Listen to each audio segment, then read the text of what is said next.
Today we're looking at what is arguably one of the most famous chess games ever played. Whether you've studied it before or you're seeing it for the first time, this game shows up in classrooms everywhere because it's packed with timeless themes.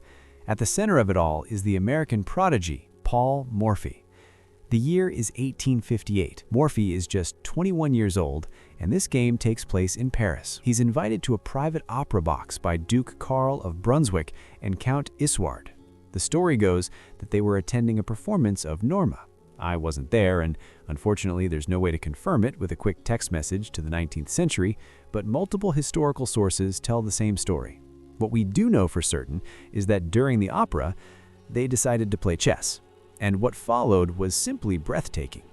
If you're newer to the game, you're going to learn a lot from this. If you've seen it before, hopefully this serves as a powerful refresher and maybe even gives you new inspiration. Morphy begins with e4, black replies e5, then knight f3, perfectly natural, developing the knight and attacking the pawn.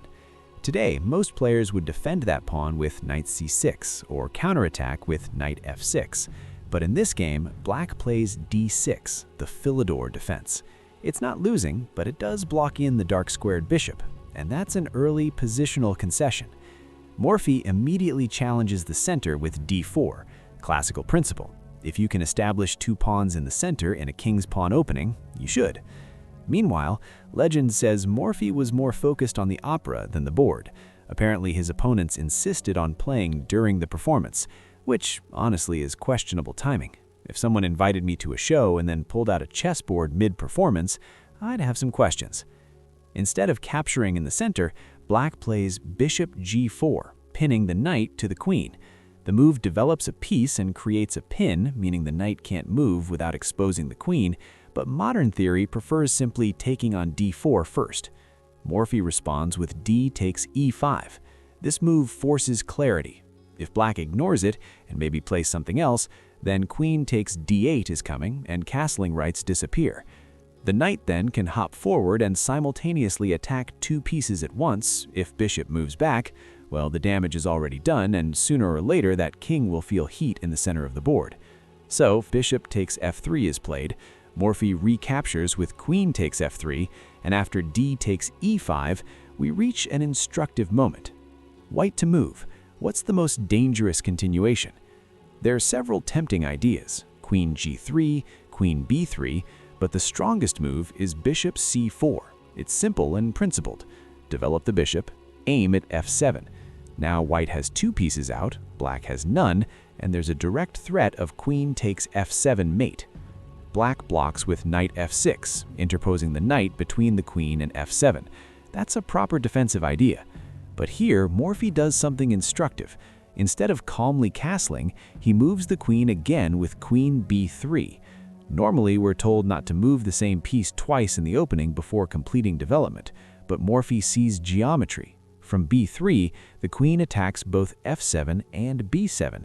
It's a dual threat. Now, if you ask which pawn is more important to defend, the answer is obvious, the one in front of your king. So black plays queen e7 to guard f7. But here's the thing. If Morphy simply grabbed on b7 immediately, black would have a resource, queen b4 check, a move that attacks both king and queen simultaneously. A rook may be valuable, but your king and queen together are more valuable. That tactic would force a queen trait and leave Morphy with only a modest material edge, not nearly dramatic enough. So instead, he plays knight c3, calmly blocking the check idea and renewing the threat of queen takes b7. Black defends again with c6. The queen can now protect the b7 pawn. Now development must continue. Rather than castling, Morphy increases the pressure with bishop g5, another pin. The queen and bishop line up as a battery.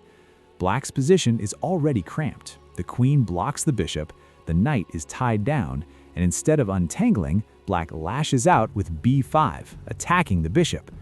Most players retreat here. Morphy sacrifices. Knight takes b5. After c takes b5, bishop takes b5 follows with check. Black is forced into defensive contortions. Eventually, knight b to d7 appears, and now Morphy castles long. The rook joins the attack immediately. Count the pieces. White has bishops, a queen, and rook actively participating. Black's army is still struggling to coordinate. So now, Black tries to consolidate with rook d8, reinforcing the pinned knight. But when you're ahead in development, you must open lines immediately. Morphy understands this and plays rook takes d7, another sacrifice. If rook takes d7, the position opens further. After rook d1, the pressure is unbearable. Black tries queen e6, hoping to trade queens and reduce the attack. But Morphy sees deeper. The queen isn't the most powerful piece here, it's the rook. Bishop takes d7 check, a forcing check. If knight d7, then comes the stunning queen b8 sacrifice. It looks almost illegal at first glance, but it's perfectly calculated. The king has no escape squares. The knight must capture since it's a check. Knight takes b8. And now the final blow, rook d8 checkmate. It's really crazy just how beautiful this checkmate was when you realize the fact that Morphy just played this casually with the sheer goal of turning his attention back to watch the opera he had traveled thousands of miles to see. He just wanted to end the game, like the artist that he was, and go back to making beautiful, beautiful art. If you made it all the way through this breakdown, I genuinely appreciate it. Whether this is your first time here or you've been following along for a while, thank you for being part of the journey. And if you haven't already, please support me by subscribing. Let me know what to cover next, and I'll see you in the next one.